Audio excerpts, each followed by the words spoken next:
Hello, welcome to this installment of CGU Center for Writing and Rhetoric's 7-minute video series. My name is Dr. Marcus Weakley. I am the director of the Center for Writing and Rhetoric. I'm glad you are here. Today we're going to be talking about literature reviews, purpose, and structure. As always, this video has an accompanying handout. So if you don't have the handout quite yet, the idea of these videos is for you to work with the handout in conjunction with the video. So please pause this, go to our website, cgu.edu/write, go to our online resources tab, and download the literature review, purpose, and structure handout. Jumping right in, what's the purpose of a literature review? Well, it's an essential writing element in graduate school and professional writing and beyond. Because the work we do in our disciplines, in our fields, our cross-disciplinary, transdisciplinary work, is based on work that's already been done, right? So we want to refer to previous scholarship to enter the discussions of creating new knowledge, of discovering new things, of broadening and deepening the understanding in a field by referring to the work that's already been done. And we might do this in a few different ways, right? The CARS model, creating a research space model, developed by Swales and Feek from an analysis of hundreds of graduate level and journal articles in numerous different fields developed. They found a 3-move structure to a lot of academic introductions. These moves are step 1, establishing the significance of a topic. That's done at least partly by referring to work that's already been done on it in a field. Move 2 is going to be finding some sort of niche. That might be a gap or something wrong with previous scholarship, or extending existing scholarship in some sort of way that hasn't been done before.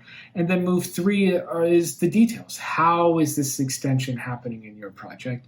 How are you filling the gap? How are you going about critiquing the previous work? As you'll see, in those moves, which is a good representation of a lot of the logical steps of academic work, is referring to previous scholarship in some sort of way to inform your own study. And that might be done by finding something missing, finding something wrong, or by finding something that can be applied somewhere else, extended in some sort of form. So the literature review is the genre that enables you to ground your own work. It does that by, bringing your reader up to speed on the work that's done, that exists on a topic. It's contextualizing your own project by bringing them up to speed and providing some sort of critical analysis of that already existing literature. So it's a very, very important genre in graduate level writing and writing beyond graduate school. So in terms of structure, there are a few different main types of literature reviews. The most common, and the one we'll talk about the most, is the narrative review. Besides that, there's the systematic review, the focused review, and the meta-analysis. The systematic review develops a strict methodology for choosing the included texts on a topic, and then it typically represents this in a graph, in a table form, So you'll develop a strict methodology for choosing and analyzing specific previous research in a field. After the analysis, you'll group those by certain elements or themes, and you'll represent that in a table form. So unlike other forms of literature reviews, the main element of a systematic review is the graph, or the table, and then there's just some commentary on that table. So instead of numerous pages of writing, there's less writing, a lot represented in the table. The focused review is highlighting a certain element of numerous studies on a topic and then just looking at that element. So a good example is methodology. You might be researching a certain topic. You find all the articles, all the research you can on that topic, and then you only look at each of those topics for what methodology they used. And you provide a literature review summarizing the main methodologies used on a topic and why. And then finally, the meta-analysis out of these three less common structures. The meta-analysis is going to combine hundreds, if not thousands, of pieces of research, studies on a topic, and it's going to look for these meta patterns. You're going to do an analysis of, big, large amounts of data, big data, right, and see what's happening across that large swath of research on a topic. So jumping to the narrative review, it's going to have a typical structure to a lot of writing: an introduction, a body, and a conclusion. The introduction's role in this is really most of the time to provide a map and an introduction a bit to the main topics that are being talked about. It's going to be a bit longer if you're producing a chapter-length literature review, let's say for a thesis, dissertation, or a book. The introduction will be at that point a page or two, a few pages, and you're going to do an introduction providing background on the topic, the main topics talked about in the literature review, and then a map, and then you go into more detail in the body with a wrap-up for a conclusion.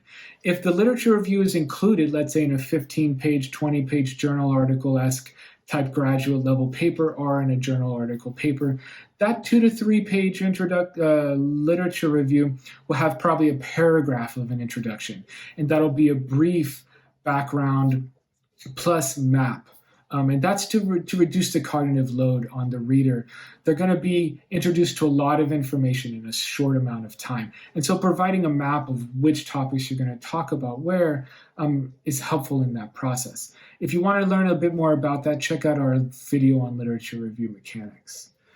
So the main takeaway of this structural element of narrative literature reviews is the body, and the fact that the body should not be a list summary of existing sources, nor should it be a chronological listing of sorts of the key studies on a topic. You are going to want to collect the significant research on a topic.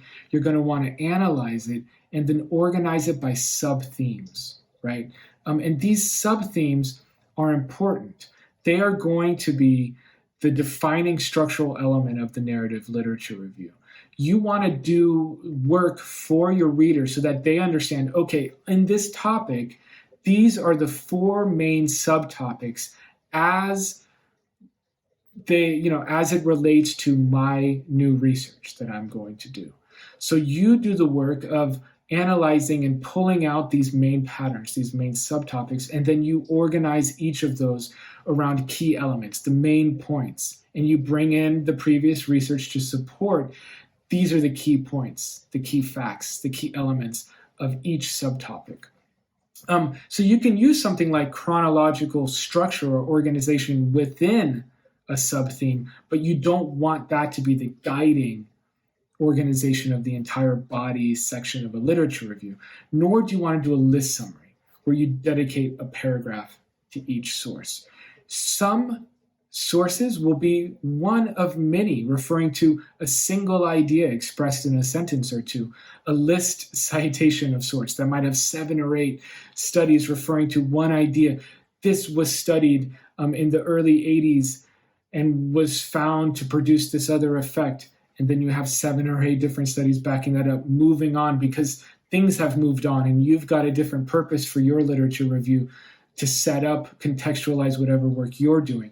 And on the other hand, you might spend numerous paragraphs, 2, 3 paragraphs, talking about a single source because that's a really key source for what you're talking about.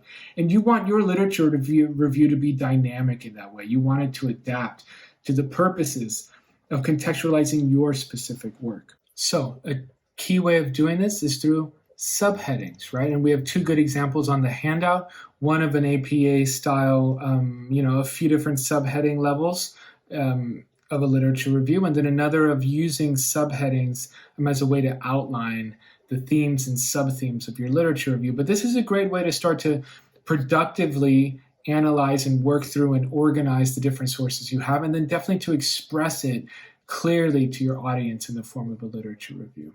So what's the key takeaway? Don't fall back on chronological structure or a list summary of the different sources, the key sources that you found on a topic. do analytical work, organize these in the body section around the key themes that are going to inform your audience of the research on your topic, as well as contextualize and set up your own research.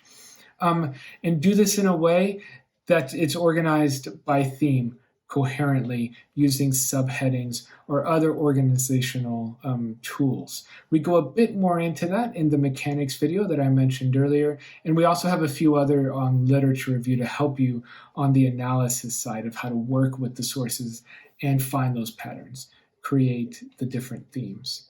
Thank you very much for joining us, and I hope you check out our other videos.